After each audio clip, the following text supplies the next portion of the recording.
formation. How does the seed formation take place? In the previous classes, I had already told you about fertilization, children, that when the male nuclei fuses with the eggs, right, they give formation to the ovules, and this ovule slowly and slowly they develop what is known as the zygote, and from the zygote then the seed formation also takes place.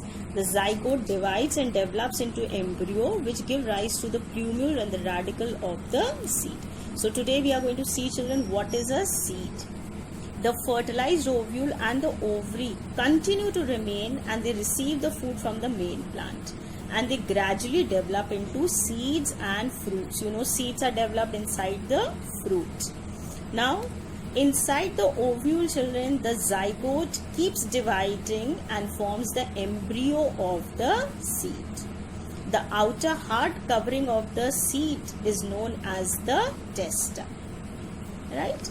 Depending upon the say the number of cotyledons present, seeds are of two kinds, monocot and dicot, and this is the structure of the seed that is already there, children. As you can see, the outer wall is known as the testa, which absorbs the water and then it ruptures and opens. Then from that, children, the embryo starts coming out, which is divided into two parts, that is the plumule that grows into the shoot and the radicle that grows into the root. It is the radicle that comes out first. All of you must have eaten the sprouts, children. When you have eaten a gram, you see some white color tail like structure is found in a gram. That is actually the radicle of that. That is going to be the future root. The baby root is known as radicle. So the future root is the radicle, and that is what we call it as the sprouts. Then if you let it grow, then after few days you will see green leaf like structures also coming. That is the plumule. That in the future becomes the shoot.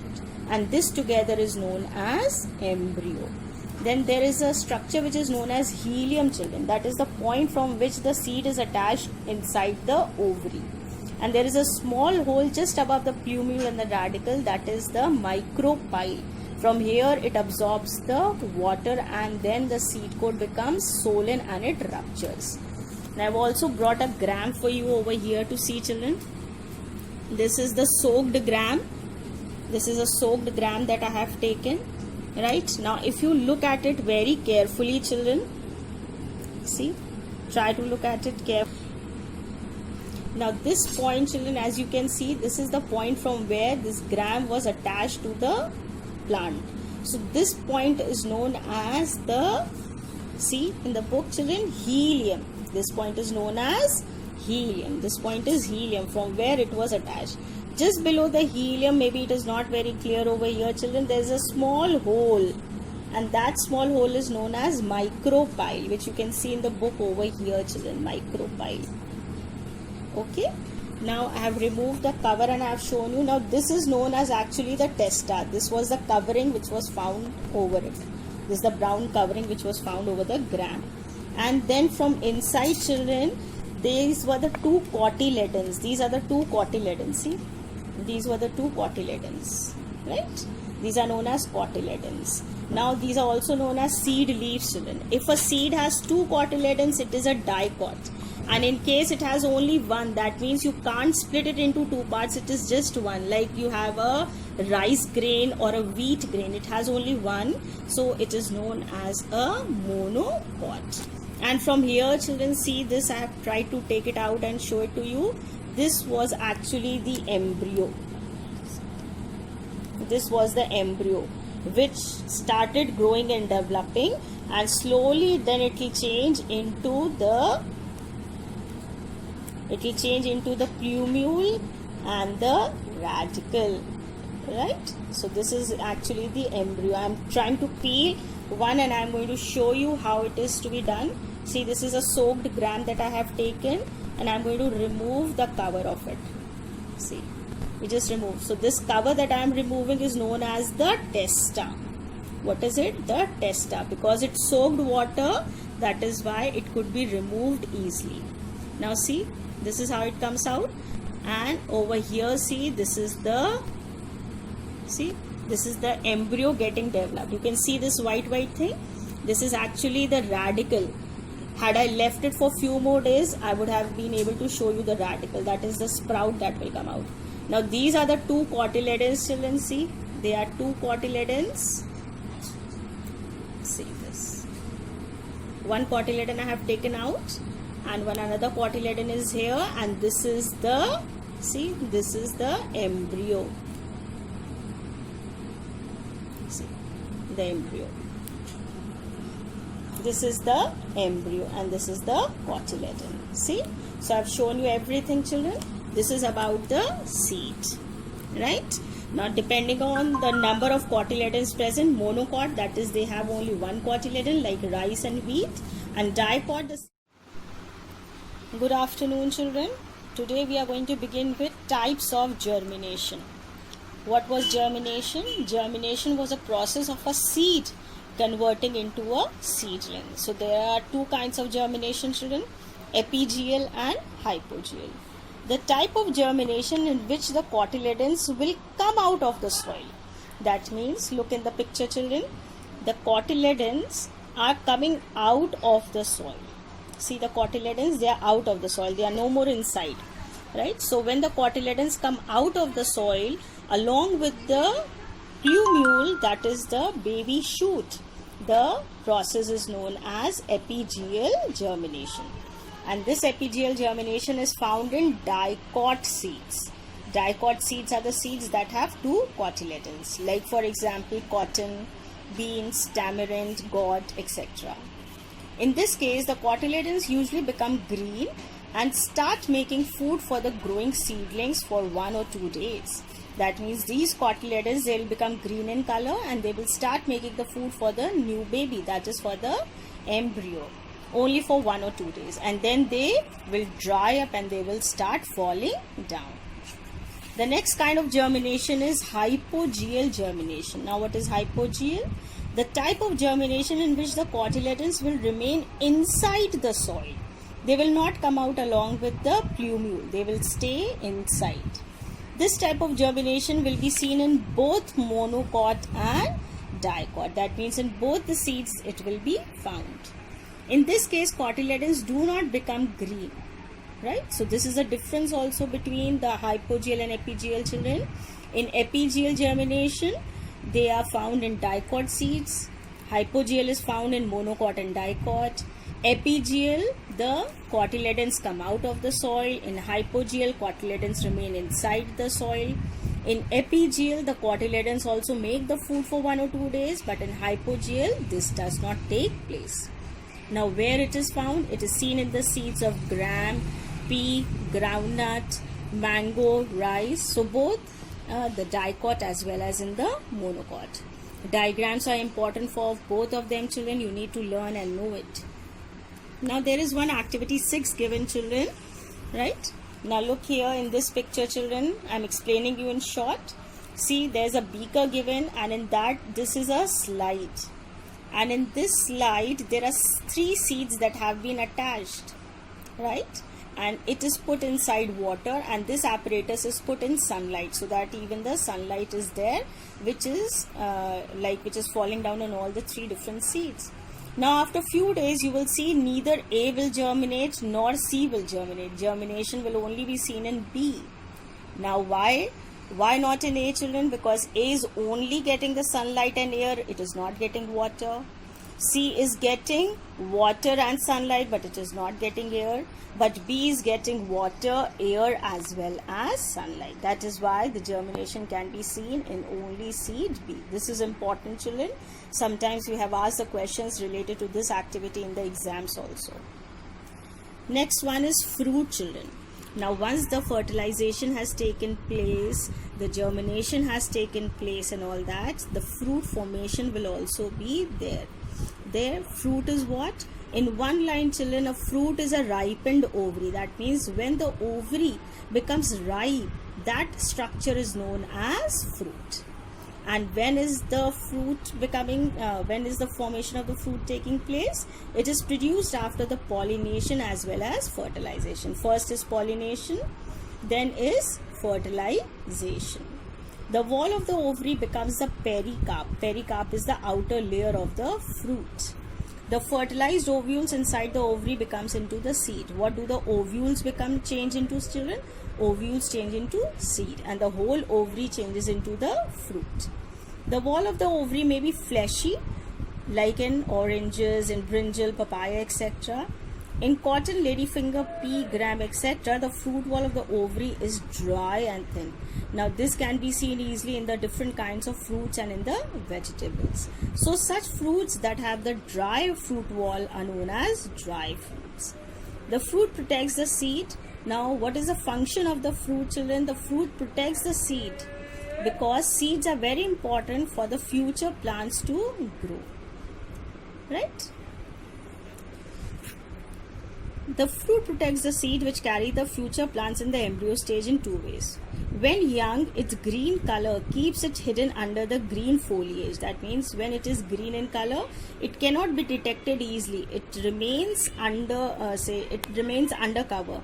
Animals and all are not able to identify where the seeds are because they are covered. And when mature, its color softens and the fragrant fruit wall attracts the agents for dispersal of the fruits and the seeds. And when the seeds become mature enough, then what happens? The fruit, even the color of the fruit changes. And when the color of the fruit changes, then what happens? The seeds are enclosed inside the fruit and they are able to, they are protected. They are not being eaten away easily by the animals and the insects. Children, as we have seen that the fruit is already formed from the ovary. Only the ovary grows to form the fruit. Such a fruit is called a true fruit. That means if a fruit is developed from the ovary, it is called a true fruit. And the ovules will convert into the seeds. However, in certain cases, the parts of the flower which are other than the ovary can also help in the fruit formation. So, if it is developed from any other part rather than the ovary, then such a fruit is termed to be a false fruit. An example of a true fruit is mango. And an example of a false fruit is apple, pear. Okay? In the apple, after fertilization has taken place, the thalamus, it is not the ovary, children. See, it is the thalamus. It develops around the growing ovary and forms the flesh and the skin of the fruit. That means this part is actually the ovary. This part is actually the ovary around which the thalamus becomes fleshy and takes the part of the apple that we eat. The ovary constitutes of the core. See the core. This part generally we don't eat, which is generally not eaten. Within the ovary are the seeds of the apple. See, the seeds of the apples are there. So that is why this is known as a false fruit, because it is not developing from the ovary. In brinjal and tomato, the dried up sepals may remain on the thalamus. See, this is a fleshy fruit. Now, according to the biological term, children, tomato is considered to be a fruit. Coming to the parts of a fruit, what are the different parts of the fruit? The entire ovary grows to form the fruit and the ovary wall becomes the pericarp. Pericarp means the outer skin of the fruit. In many of fruits we eat the skin and in many of fruits we remove and discard the skin away. The pericarp may be thick or thin depending upon the different fruits. It can be thin also at times, it can be thick also. When thick, it may consist of 3 parts. Right? This pericarp can consist of 3 parts. The outer, called the epicarp, forms the skin of the fruit. Okay? The middle part of the pericarp is known as mesocarp, and this is generally pulpy in the fruits like mango, plum, etc. And the inner part is called the endocarp. Now this endocarp is often thin and membranous, like in oranges and all, children. It can also be hard and stony, like in mango. Now see, in your books, there's a figure given of a mango. It is a structure of a true fleshy fruit. Now mango is a true fruit. That means it is developed from the ovary. And look at it. The pericarp consists of epicarp, that is the outer skin that we remove. Mesocarp is actually the fleshy part of the fruit that we eat, and endocarp is the part where the seed is there and this is discarded off. And in this, children, if you break this endocarp, then you will see the seed lying inside. So this is the structure of a true fruit. Coming to the functions of the fruit, children, what are the different functions of the fruit? The first is protection. It protects the seed. Now, basically for a plant, children, its seed is very important because that is the baby through which a new plant can grow. So it has to... We see the functions of the fruits. The first function is protection.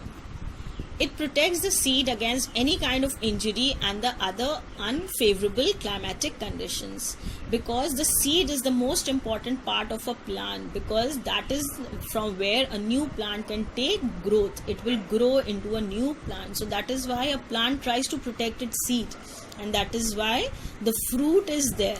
And that fruit is, the purpose of the fruit is in order to protect the seed. The second function is dispersal of seeds. It helps in the dispersal of seeds of fruits with the seed when they become ripe. Dispersal occurs with the natural method and the artificial methods too. Now, dispersal is a process, children, in which the seed have to be taken to far off places from the parent plants in order to ensure the conditions necessary for germination, so that it can germinate and grow into a new seed.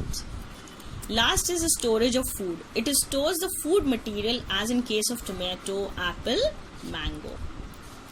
Dispersal of fruits and seeds. The scattering away. Now this is the definition. Dispersal of fruits and seeds. When a fruit is ripe, it breaks away from the parent plant and the seeds are scattered. The definition is, children, the scattering of the seeds far away from the parent plant is called dispersal. Why is this dispersal required? Why can't the seed fall there only under the parent plant? It is important that the seeds and the fruits are dispersed far and wide, so that the plants grow from them and will not be overcrowded. This reduces the competition for the light, water, and between the members of the same species. Now this means, children, that if all the seeds will be falling under the same parent plant, the seeds will have a lot of competition between themselves, because they will all like to compete for the light, for water, minerals and everything. So some of the seeds that are good or that are superior to the others will survive, and rest, many of the seeds will die. And secondly, they will not be able to get a lot of light, because the parent plant is much bigger in size than the seeds. So it will obtain all the light. It will also pull out all the water of the soil. So the seeds will not get these conditions which are required for it to germinate. So that is why, in order to ensure that the seeds are able to germinate, it is necessary that the seeds are being dispersed. The three ways of dispersal of seeds are by wind, animal and water. Now, wind dispersal. Fruits and seeds of dandelion, cotton, poppy, orchids, etc. are of parachute type. They contain feathery, silky hair. That means they have hair-like projections, children. Hair-like structures that grow out from the fruit or from the seed, so that they are able to float easily in the air, and they are able to move to long distances. They cover up long distances by floating in the air. As you can see the picture over here, children, the fruit of the sycamore tree has wings. See, it looks like wings. Over here, see, the dandelion fruit looks like a little parachute. See, it looks like little parachute. See, the fruit of poppy scatters its seeds when it is shaken by the wind. See how the seeds are flowing up in the air. So with the help of the air, they are being taken to long distances. The fruit of sycamore have wings which help them in being carried away by the air current. Next is animal dispersal. Sometimes many fruits and seeds have hooks on them, or bristles, barbs or spines. Now these are all the structures that are hard and they easily stick to the fur of the animal body, and then they are being dispersed or taken away from the parent plant. These hooks catch in the fur of the passing mammals, and the fruit and the seeds fall out as the mammals move about. As you can see over here, gooseberry and xanthium. See, the fruit of the burdock has hooks, and these hooks, see, if you can have a close look, see, the needle is going and it has a slight curve. See, it is slightly curved. So these, with the help of these curves, it is able to cling to the fur of the animal. Hard seeds of some edible fruit are not digested. Some of the hard seeds are not digested by the birds when they eat it. So they pass out undigested with the droppings of the bird. And when they drop down from the bird's body, they germinate under the suitable condition, like the seeds of the guava, tomato, orange, etc. Coming to the next, water dispersal. A few seeds and fruits are dispersed with the help of water currents. These seeds and fruits are light, they are flat and have a lot of air cavities, which makes it float easily on the surface of the water, and even they don't get spoiled when they are there in the water, and by means of water current they float and they move to distant places. As you see, coconut, children, water lily, lotus, these are the various plants, the seeds of which plant, they are dispersed by means of water current. So with this we come to an end of this very long chapter of flower. I hope my videos have proved quite beneficial for you to understand the lesson, and if you have really understood the lesson very well, don't forget to give a thumbs up. Please do subscribe, like and share with as many friends of yours as you can share. See you in the next upcoming videos very soon. Till then,